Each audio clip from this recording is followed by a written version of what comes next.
ESP എന്നുള്ളതാണ്. ഇത് പലരും തിരിച്ചറിയുന്നില്ലതാണ്. എക്സ്ട്രാ സെൻസറി പെർസെപ്ഷൻ എന്ന് പറയും. ഈ കോയിൻസിഡൻസ് എന്ന് പറയുന്ന ഒരു സാധനമില്ല. ഒന്നും അങ്ങനെ കോയിൻസിഡൻ്റലായിട്ട് നടക്കുന്നില്ല. ഇതെല്ലാം പ്രീഡെസ്റ്റൈൻഡ് ആണ്.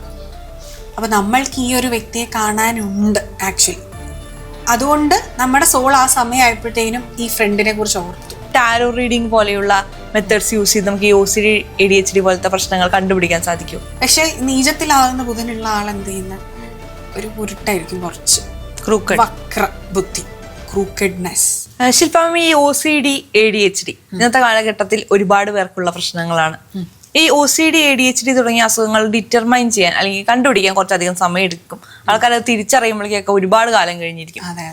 ഇത് നമുക്ക് ഈ ടാരോ റീഡിംഗ് പോലെയുള്ള മെത്തേഡ്സ് യൂസ് ചെയ്ത് നമുക്ക് ഈ OCD ADHD പോലത്തെ പ്രശ്നങ്ങൾ കണ്ടുപിടിക്കാൻ സാധിക്കും. കണ്ടുപിടിക്കാം. കമ്പൽസീവ് ഡിസോർഡേഴ്സ് ആണ് അല്ലേ? ഈ കമ്പൽസീവ് ന്യൂറോ ഡിസോർഡേഴ്സ് ആണ്. ന്യൂറോ ഒക്കെ നമുക്ക് റിലേറ്റ് ചെയ്ത് വരുന്നത് ബുധനുമായിട്ടാണ്. ബുധനാണ് ഇതിൻ്റെ കാരകൻ ആയിട്ട് വരുന്നത്. ജാതകം നോക്കി നമുക്ക് മനസ്സിലാക്കാം, ടാരോയിലൂടെ നമുക്ക് മനസ്സിലാക്കാം എങ്ങനത്തെ കമ്പൽഷനാണ് ഇവർക്കുള്ളത് നമുക്ക് മനസ്സിലാക്കാനായിട്ട് സാധിക്കും. ഒരു അഫ്ലിക്റ്റഡ് ആയിട്ടുള്ള ഒരു ബുധനുള്ള ഒരു വ്യക്തി, ഇപ്പം ചൊവ്വ അല്ലെങ്കിൽ ശനി, കേതു ഇതൊക്കെ യോഗം ചേർന്ന് നിൽക്കുന്ന ജാതകത്തിൽ, ആ വ്യക്തിയുടെ ജാതകത്തിൽ ആ ഒരു യോഗമുണ്ടെന്ന് വിചാരിക്കാം. അവൻ ഇതിനൊക്കെ ഒരു സാധ്യതകളുണ്ട്. ഇത് നമ്മൾ വലിയ രീതിയിൽ ഓട്ടിസ്റ്റിക് ഒക്കെ ആയിട്ട് വരുമ്പോഴാണ് കണ്ടുപിടിക്കുന്നത്, അല്ലെ പെട്ടെന്ന് മനസ്സിലാകുന്നത്. പക്ഷേ ഇതൊക്കെ ചെറിയ രീതിയിൽ എല്ലാ വ്യക്തികളുടെ ഉള്ളിലും എന്തെങ്കിലുമൊക്കെ ഒരു ന്യൂറോ ഡിസോർഡേഴ്സ് ഉണ്ടാവും. എല്ലാ വ്യക്തികളുടെയും ഉള്ളിൽ പ്രശ്നങ്ങൾ ഉണ്ടാവും. പക്ഷെ ഇതൊന്നും നമ്മളുടെ ദൈനംദിനമായിട്ടുള്ള ജീവിതത്തിനെ ബാധിക്കാത്തത് കൊണ്ട് നമ്മളിതൊന്നും കാര്യമാക്കുന്നില്ല. ചിലർ സ്റ്റക്ക് ആകുന്ന സമയത്ത് ഹീലാവുമ്പോൾ ഇതൊക്കെ നമ്മൾ ഓട്ടോമാറ്റിക്കലി ഹീലാവും. പക്ഷെ നമ്മളുടെ ഡേ ടു ഡേ ആക്ടിവിറ്റീസിനെ, നമ്മളുടെ ജോലിയെ, പഠിത്തത്തിനെ, റിലേഷൻഷിപ്പുകളെ ഒക്കെ ഇത് ബാധിക്കുമ്പോൾ, അതായത് പല രീതിയിൽ ഈ OCD എന്ന് പറയുന്നില്ല, കമ്പൽസീവ് ഡിസോർഡേഴ്സ് അത് ഏതുമാവാം. അത് നമ്മളുടെ പ്രവൃത്തി, ചിന്തകളിൽ റിഫ്ലക്റ്റ് ചെയ്യുന്ന എവിടെയാണ്? ജോലി ചെയ്യുന്നിടത്ത്, അല്ലെങ്കിൽ റിലേഷൻഷിപ്പുകളിൽ നമുക്ക് ട്രസ്റ്റ് ഇഷ്യൂസ് വരാം, പലത് വരാം. നമുക്ക് കമ്മ്യൂണിക്കേഷൻ പ്രശ്നം വരാം. ഇപ്പം നല്ല ശക്തമായിട്ടുള്ള ഒരു ബുധനുള്ള ഒരു വ്യക്തി, ആ വ്യക്തിക്ക് എഫക്റ്റീവ് കമ്മ്യൂണിക്കേഷൻ പവർ ഉണ്ട്. പക്ഷേ നീചത്തിലാകുന്ന ബുധനുള്ള ആൾ എന്ത് ചെയ്യുന്ന ഒരു ഉരുട്ടായിരിക്കും, കുറച്ച് വക്ര ബുദ്ധി, ക്രൂക്കഡ്നെസ്. അവന് സംസാരവും പ്രോപ്പറായിട്ട് മനസ്സിലുള്ളതൊന്നും എക്സ്പ്രസ് ചെയ്യാൻ അവന് പറ്റില്ല. ഒരു സെക്കൻഡ് ഗസ്സിന് വിടും കാര്യങ്ങൾ. ഇതൊന്നും OCDയിൽ വരുന്നതല്ല, പക്ഷെ ഇതെല്ലാം നമ്മുടെ ജീവിതത്തിന്, ദൈനംദിനമായ ജീവിതത്തിന് പ്രശ്നം ഉണ്ടാക്കുന്നതാണ്. ചെറിയ അളവില്ല, അതുകൊണ്ട് നമ്മൾ കാര്യമാക്കാത്തതാണ്. പക്ഷെ ഓൺ എ ഹോൾ ഇതെല്ലാം പ്രശ്നമാണ്. അപ്പം ഇതിൻ്റെ എല്ലാം എന്താണെന്ന് വെച്ചാൽ OCD അനുഭവിക്കുന്ന ഒരാൾക്ക് കോൺസെൻട്രേഷൻ ഇഷ്യൂ, അതായത് ഒരു പർട്ടിക്കുലർ ഒരു കാര്യത്തിൽ തന്നെ വീണ്ടും വീണ്ടും റിപ്പീറ്റഡ് ആയിട്ട് ചിന്ത വരികയാണ്. അതായത് വിഷ്വലൈസേഷനിൽ അത് നിറഞ്ഞു നിൽക്കുകയാണ്. ഇത് നമ്മളുടെ മാനിഫെസ്റ്റേഷന് എഗെയിൻസ്റ്റ് ആണ്.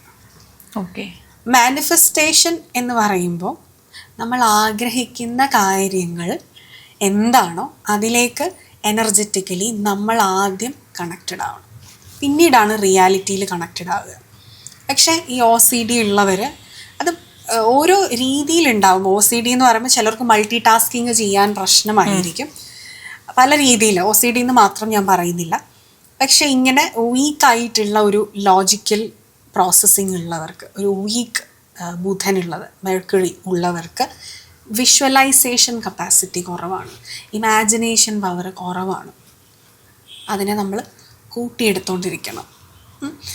കളർ ബ്ലൈൻഡ് ആയിട്ടുള്ളവർക്ക് കളർ പറഞ്ഞാൽ മനസ്സിലാവില്ല. അപ്പോൾ അവർക്ക് അതിന് പ്രത്യേക ടെക്നിക്ക് ഉണ്ട്, അണ്ടർസ്റ്റാൻഡ് ചെയ്ത് എടുക്കാൻ, അല്ലേ? എന്ന് പറയുന്ന പോലെ നമ്മുടെ വീക്ക്നെസ് നമ്മൾ ആദ്യം അക്സെപ്റ്റ് ചെയ്യണം, അത് കണ്ടെത്തുക, അക്സെപ്റ്റ് ചെയ്യുക. എന്നിട്ട് ആ വീക്ക്നെസ്സിനെ എങ്ങനെ നമ്മുടെ സ്ട്രെങ്ത് ആക്കി മാറ്റാം എന്നുള്ളത് നമ്മൾ പരീക്ഷിക്കണം. ഇത് ചുമ്മാ പരീക്ഷിക്കാൻ പറ്റില്ല, എക്സ്പേർട്സിൻ്റെ ഹെൽപ്പ് തന്നെ എടുക്കണം, ഗൈഡൻസ് എടുക്കണം. നമുക്കത് ടാരോയിലൂടെ നമുക്കത് കണ്ടെത്താൻ പറ്റും. ഏത് സൊല്യൂഷനാണ് ഇവർക്ക് കൊടുക്കേണ്ടത് നമുക്ക് പറഞ്ഞു കൊടുക്കാൻ പറ്റും. എന്നിട്ട് പിന്നെ ഇത് പ്രാക്ടീസാണ്. എന്തും നമുക്ക് നിരന്തരമായിട്ടുള്ള എഫേർട്ട് തന്നെയാണ്. അല്ല, ഞാൻ മുൻപും പറഞ്ഞിരുന്നു, നമ്മളൊരു 21 days ചെയ്യുന്ന കാര്യങ്ങൾ ഹാബിറ്റായി മാറാനുള്ള ചാൻസ് കൂടുതലാണ്. അപ്പോൾ നമ്മളൊരു 41 ദിവസം അടുപ്പിച്ച് ചെയ്ത് കഴിഞ്ഞാൽ പിന്നെ സബ് കോൺഷ്യസ് മൈൻഡ് മനസ്സിലാക്കി ഇത് നമുക്ക് ആവശ്യമുണ്ട് എന്നുള്ളത്. പിന്നെ പതുക്കെ സബ് കോൺഷ്യസ് അത് എടുക്കാൻ തുടങ്ങും, നമ്മുടെ ബോഡി സൈക്കിളിലേക്ക് അത് കൊണ്ടുവരും. ഇപ്പോൾ രാവിലെ ഒരു 5 മണിക്ക് എഴുന്നേൽക്കാൻ ഭയങ്കര ബുദ്ധിമുട്ടാണ്, അലാമൊക്കെ വെച്ച് പാടാണ്. പക്ഷെ നമ്മളൊരു 21 ദിവസം എങ്ങനെയൊക്കെയോ കഷ്ടപ്പെട്ട് എഴുന്നേറ്റു. പിന്നെ അടുത്ത ദിവസം നമുക്ക് അലാം വേണ്ട, 21 ദിവസം പോലും എടുക്കില്ല. നമ്മുടെ ബോഡി ആ എനർജിയുമായിട്ട് അഡാപ്റ്റഡ് ആയി. ഇങ്ങനെ ശരിക്കും നമ്മുടെ മനസ്സെന്ന് പറയുന്നത് ഒരു വാശി പിടിച്ച് കരയുന്ന ഒരു കൊച്ചുകുട്ടി എന്ന് വേണമെങ്കിൽ പറയാം. നമ്മൾ പറയുന്നത് എന്തും വിശ്വസിക്കും, അതിനെ മെരുക്കേണ്ട രീതി മെരുക്കാതെ എന്തും അനുസരിക്കും. അപ്പോൾ ഇതിനെ മെരുക്കാനുള്ള വഴി കോൺഷ്യസ് മൈൻഡിനുണ്ട്, പവറുണ്ട്. അത് കണ്ടെത്തണം. അത് ഈസി അല്ല, അത് ഒട്ടും ഈസി അല്ല, അതിന് എഫേർട്ട് ആവശ്യമാണ്. ആദ്യം അവയർനെസ് ഉണ്ടാവണം, പിന്നെ നമ്മൾ റെഡി ആയിരിക്കണം അതിന് വർക്ക് ചെയ്യാൻ. എന്നിട്ട് കൺസിസ്റ്റൻസി കൊടുത്ത് അത് പ്രവർത്തിച്ചുകൊണ്ടിരിക്കണം സ്ഥിരമായിട്ട്. അവിടെ റിസൾട്ട് ഉണ്ടാവും എന്നുള്ളതാണ്. Consistency is A mother of success എന്ന് പറയും ഏത് കാര്യത്തിനും, അല്ലേ? അപ്പോൾ നമ്മളുടെ കോൺഷ്യസ് മൈൻഡ് ഉപയോഗിച്ച്, കോൺഷ്യസ് മൈൻഡാണ് നമുക്കറിയുന്ന കാര്യങ്ങൾ, അതെ, നമ്മൾ കൊടുക്കുന്ന തോട്ട്സ്. ഞാനിപ്പം എൻ്റെ നഷ്ടമായ പൈസയെക്കുറിച്ച് ചിന്തിച്ചുകൊണ്ടിരുന്നാൽ എൻ്റെ പൈസ പോയി. അപ്പം സബ് കോൺഷ്യസ് മൈൻഡ് എന്താ എടുക്കുന്നത്? പൈസ പോയി. ഇതാണ് സബ് കോൺഷ്യസ് മൈൻഡ് കേൾക്കുന്നത്. അതേസമയം നമ്മൾ എന്ത് പ്രാർത്ഥിക്കാം, അല്ലെങ്കിൽ എന്ത് വിഷ്വലൈസ് ചെയ്യാം, എന്ത് മാനിഫെസ്റ്റ് ചെയ്യാം? എനിക്ക് തരുന്ന എല്ലാ അബണ്ടൻസിനും യൂണിവേഴ്സിൻ്റെ അടുത്ത് നന്ദി എന്ന് പ്രാർത്ഥിക്കാം. എനിക്ക് എല്ലാ സൗഭാഗ്യങ്ങളും തരാൻ പോവുകയാണ്, അത് എനിക്കറിയാം. അപ്പോൾ നമ്മൾ എന്ത് ചെയ്യും? ആ സൗഭാഗ്യങ്ങൾ ഓൾറെഡി പ്രസൻറ്റിൽ നമ്മൾക്ക് കിട്ടി എന്ന് നമ്മൾ വിചാരിക്കുക. നമ്മൾ കോൺഷ്യസ്ലി വിചാരിക്കുക. എനിക്ക് ലഭിക്കാൻ പോകുന്ന അബണ്ടൻസിന് നന്ദി എന്നല്ല, എനിക്ക് ലഭിക്കാൻ പോകുന്ന ഫിനാൻസിന് നന്ദി എന്നല്ല, എനിക്ക് ഇപ്പോൾ ലഭിച്ചുകൊണ്ടിരിക്കുന്ന അല്ലെങ്കിൽ പ്രസൻറ്റിലുള്ള അതിനെനിക്ക് നന്ദി എന്ന് ഇത് കണ്ടിന്യൂസ് ആയിട്ട് ഒരു 21 ഡേയ്സ് നമ്മൾ പ്രാർത്ഥിച്ചു നോക്കുക. നമ്മൾ സെൽഫ് ടോക്ക് ചെയ്യുക, സെൽഫ് അഫർമേഷൻസ് പറഞ്ഞു നോക്കുക. സബ് കോൺഷ്യസിലേക്ക് ഇതെത്തും. എല്ലാ കമ്പൽഷൻ ഉള്ളവർക്കും ഒബ്സസീവ്നെസ് ഉള്ളവർക്കും എല്ലാം നിരന്തരമായിട്ട് ഇത് പ്രാക്ടീസ് ചെയ്താൽ മാത്രമേ ഉള്ളൂ ഒരു കൃത്യമായ റുട്ടീൻ അവർക്ക് ചെയ്തെടുക്കാൻ പറ്റുന്നുണ്ടെങ്കിൽ ജീവിതത്തിൽ ഡെഫിനറ്റ്ലി സക്സസ് ഉണ്ടാവും. ഇതാണ് മാനിഫെസ്റ്റേഷൻ്റെ ഫസ്റ്റ് പവർ തന്നെ, ഫസ്റ്റ് സ്റ്റെപ്പ് തന്നെ. ഞാൻ ചോദിക്കട്ടെ, നമ്മളിപ്പോൾ ഈ മാനിഫെസ്റ്റേഷനെ കുറിച്ച് പറയുമ്പോൾ നമ്മൾ ആഗ്രഹിക്കുകയാണ്. ഇപ്പോൾ എൻ്റെ ഒരു ഫ്രണ്ട് ഞാൻ കുറേ കാലമായി കണ്ടിട്ട്, അപ്പം ഞാനിങ്ങനെ മനസ്സിലാഗ്രഹിക്കുകയാണ്, ഓക്കെ അവളെ ഒന്ന് കണ്ടിരുന്നെങ്കിൽ. അങ്ങനെ ഞാൻ ഒരു 5-6 ദിവസം ഞാൻ ഇവളെ കുറിച്ച് ചിന്തിക്കുകയാണ്, അവളെ കാണണം എന്ന് ആഗ്രഹിക്കുകയാണ്. ചിലപ്പോൾ 7ാമത്തെ ദിവസം ഇവളെ ഞാൻ കാണും. അത് ഈ മാനിഫെസ്റ്റേഷൻ്റെ നമ്മളതിന്റെ കോയിൻസിഡൻസ് നമ്മൾ വിചാരിക്കും. നമ്മൾ പറയും, അയ്യോ ഞാൻ ഇന്നലെ നിന്നെ കുറിച്ച് വിചാരിച്ചതേ ഉള്ളൂ, നിന്നെ ഞാൻ കണ്ടല്ലോ എന്ന് നമ്മൾ കോയിൻസിഡൻസിനായിട്ട് പറയും. അത് പക്ഷെ അത് ശരിക്കും ഈ മാനിഫെസ്റ്റേഷന്റെ പവർ അല്ലേ? അതെ, ഈ കോയിൻസിഡൻസ് എന്ന് പറയുന്ന ഒരു സാധനമില്ല. ഒന്നും അങ്ങനെ കോയിൻസിഡൻ്റലായിട്ട് നടക്കുന്നില്ല, നമുക്കാണ് കോയിൻസിഡൻസ്. ഇതെല്ലാം പ്രീഡെസ്റ്റൈൻഡ് ആണ്. അപ്പോൾ നമ്മൾക്ക് ഈ ഒരു വ്യക്തിയെ കാണാനുണ്ട് ആക്ച്വലി.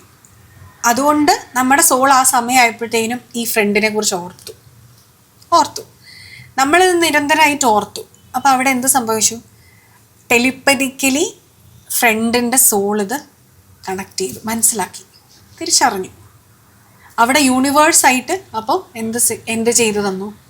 നിങ്ങൾക്ക് മീറ്റ് ചെയ്യാനുള്ള സ്പേസ് ഒരുക്കി തന്നു. കാരണം ഓൾറെഡി നിങ്ങളുടെ തോട്ട് പ്രോസസ്സിൽ ഈ ഫ്രണ്ടിനെ മീറ്റ് ചെയ്ത് അവരുടെ എനർജി കിട്ടി, വിഷ്വലൈസേഷൻ നടക്കാൻ പോകുന്നത് കൊണ്ടാണ്.